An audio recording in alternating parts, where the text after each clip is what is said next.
reciba la llamada el día de hoy. Paco, muy buenos días, ¿cómo estás? Bien, Rodrigo, ¿y tú qué tal? ¿Cómo están? Yo aquí viendo lo que está pasando en este país, que caramba, y toda la vida platicábamos, esta plática la tuve con varias ocasiones, la tuve con don Víctor Manzanilla Schaffer cuando era candidato, la tuve la verdad es que la platiqué con Carlos, con Rafael Lore de Mola, con Carlos, le he platicado con todo mundo, dedicamos de alguna manera a esto de educación. Y es increíble que hay cosas que parece que vivimos en el México del nunca jamás. Y te explico por qué el nunca jamás. Nunca jamás me lo imaginé, nunca jamás había pasado, nunca jamás lo tomé en cuenta, nunca jamás lo consideré. Pero mira, vivir en este país nos ha enseñado que los cocodrilos vuelan, la gente lo quiere, aunque sea bajito. Vivir en este país nos ha enseñado que la hora que es la que usted diga, señor presidente, ¿no? Y puede serle el amanecer, aunque estés viendo que son el mediodía con un sol fulgurante. México es un país así, es un país místico, es un país raro, es un país... veía yo ayer en Netflix un reportaje, más que un reportaje, es una película biográfica en la que entrevistan a Chabela Vargas. Chabela Vargas, que nació en 1919, cuenta sus primeros años en Costa Rica y el sueño que ella tenía de salir de Costa Rica porque vivió oprimida en una familia muy conservadora y ella era abiertamente lesbiana desde muy niña. Le gustaban las cosas de hombres, hacía todo como hombre y la escondían en su casa cuando tenían visitas. O sea, dejaron de llevarla a misa porque el padre les prohibió que la niña llegara a la iglesia. Y cuando llega a México, Oye, Paco, estás hablando de otros tiempos, ¿no?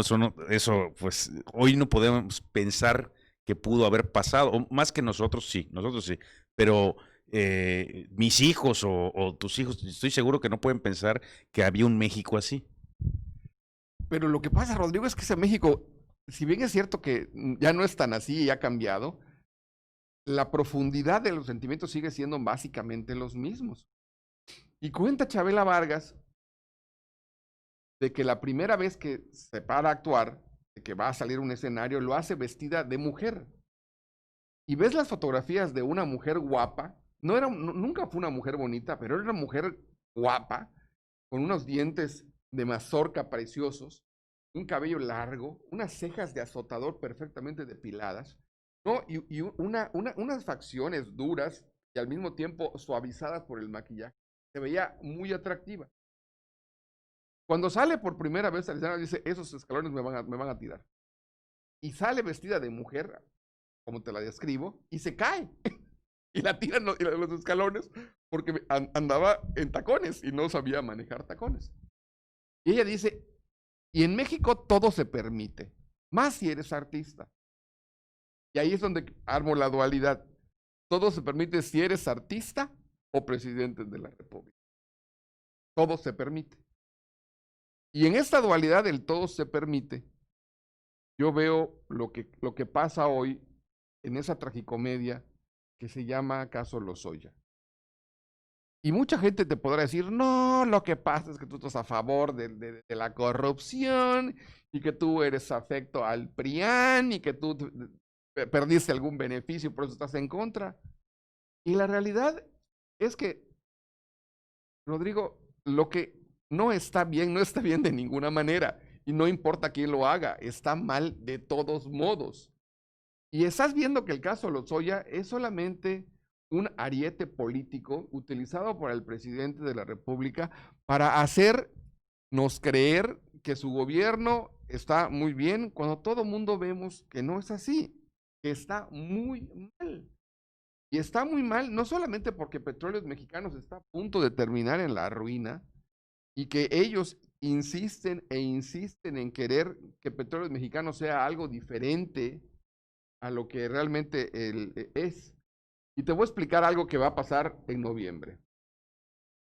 En noviembre, y gana el señor Trump, va a haber una fiesta en Los Pinos. Yo creo que la celebración del Día de Muertos se va a alargar hasta diciembre. El problema no es gana Trump. El problema es si gana Biden. Porque hay muchas cosas que la gente no entiende porque no está metida en la elección de Estados Unidos. Yo tampoco me he metido, te soy honesto. Pero lo que he leído me dice que si gana Biden, todo ese trato de la industria petrolera que cree el presidente que tiene amarrado con Trump, se va a caer a pedacitos. Porque Biden está a favor de las energías limpias, está en contra de la industria petrolera y le va a meter cualquier cantidad de billones de dólares a todo lo que son energías limpias. Y vamos a tener una presión y vamos a tener una caída en los precios del petróleo, porque el principal productor de petróleo de hoy en el mundo, que es Estados Unidos, ya no va a afincar su futuro ni su economía en el petróleo, sino va a voltear a las energías limpias, a las energías alternativas, y eso va a hacer que haya un derrumbe por completo en el mercado petrolero, y obviamente nos va a llevar entre las patas a nosotros, que somos un país que, por desgracia, ha fincado su futuro en la industria petrolera, exactamente igual como se hizo en el 76, cuando empezó el gobierno de López Portillo. Exactamente lo mismo. Mucha gente no sabe que el descubrimiento de Cantarell allá en el Golfo de Campeche, ahí frente a las costas del Carmen, le sirvió de salvavidas a López Portillo porque recibe un país endeudado en el que no había ninguna posibilidad real de que recibiéramos fondos, que recibiéramos préstamos, porque Luis Echeverría se había gastado todo el dinero en todas sus ideas populares de repartir dinero y de no recibir nada a cambio. Y esa idea al día de hoy la tiene el presidente López Obrador. Mira, el tema Lozoya se inscribe en este momento, en esa necesidad urgente de que el presidente tenga a alguien hablando mal de los que más mal le caen. Si tuvieras la sana costumbre, que me imagino que como muchos no tienes, de aburrirte las mañanas escuchando al presidente, te darías cuenta, por ejemplo, en Oaxaca, la semana pasada estuve en Oaxaca, y le hablan, los reporteros le preguntan si él consideraba que los elementos que le iba a aportar Emilio Lozoya le iban a dar para meter a la cárcel a Enrique Peña Nieto. Y el presidente se voltea y le dice, y no solamente a Enrique Peña Nieto, también a Felipe Calderón, porque Felipe Calderón estuvo en el principio de Odebrecht. Y de repente le hacen otra pregunta que no tiene nada que ver y vuelve y se voltea contra los panistas y dice, no, porque los del PAN y los conservadores. Y mucha gente no entiende que lo que el presidente está haciendo es vengarse de los panistas. El único estado donde el presidente no ganó la elección presidencial fue en Guanajuato. Y en muchos estados donde él creyó que arrasarían, no arrasó, como el caso de Yucatán, como el caso de varios otros estados en los que el PAN se ha mantenido fuerte. Con el PRI, el presidente no tiene ningún problema. Se va a entender con ellos, va a negociar con ellos. Con el PRD, pues los que quedan en el PRD, si bien es cierto, quedan ahí porque no lo soportan y fueron los que lo expulsaron, pero al final no significan prácticamente nada. El caso de Movimiento Ciudadano, para él sí es un problema porque ha estado creciendo y la figura de Alfaro le ha generado muchos adeptos al Movimiento Ciudadano. Y el presidente, lo único que no quiere es el presidente de los Estados Unidos mexicanos. El presidente, yo creo que le aterra cuando se para en las mañanas y le dicen, no, señor presidente, hoy hubo 45,000 muertos del COVID-19. Pero además hubo 58,000 muertos de la guerra que usted decía que era de Calderón, pero que vemos que no, que es de los narcotraficantes y contra el país, ¿no? Y aparte de esos muertos, tenemos una caída de 15 millones de desempleados en el país. Tenemos una caída del 54% en la capacidad de compra de la gente y que hay ese 54%, que significa 69 millones de personas, no tienen dinero suficiente para comprar la canasta básica. Y el Producto Interno Bruto está en menos 19, amaneció así. Y entonces las noticias todos los días son negativas. Y son noticias que dicen que un hombre que nos ofreció, que conocía la política y que sabía cómo era gobernar y que los primeros días dijo que, caramba, dice, tener ciencia, dice, esto de gobernar no tiene ciencia, es muy sencillo, es sentido común.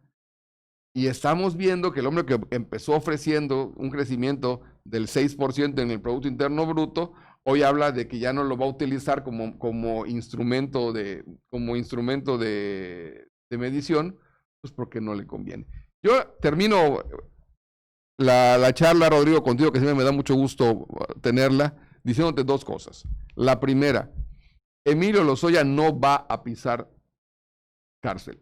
No está considerado que pise cárcel. Y la otra que te quiero decir es que Rosario Robles va a salir cuando termine el presidente López Obrador, para que veas la diferencia entre las dos justicias que hay en México. Te agradezco mucho, Paco, que nos amplíes el horizonte con esta opinión tuya y que además coincido en gran medida con ella. Paco, muchísimas gracias. Como cada semana, él es Francisco López Vargas. Nos escuchamos al rato. Nos vamos a un corte.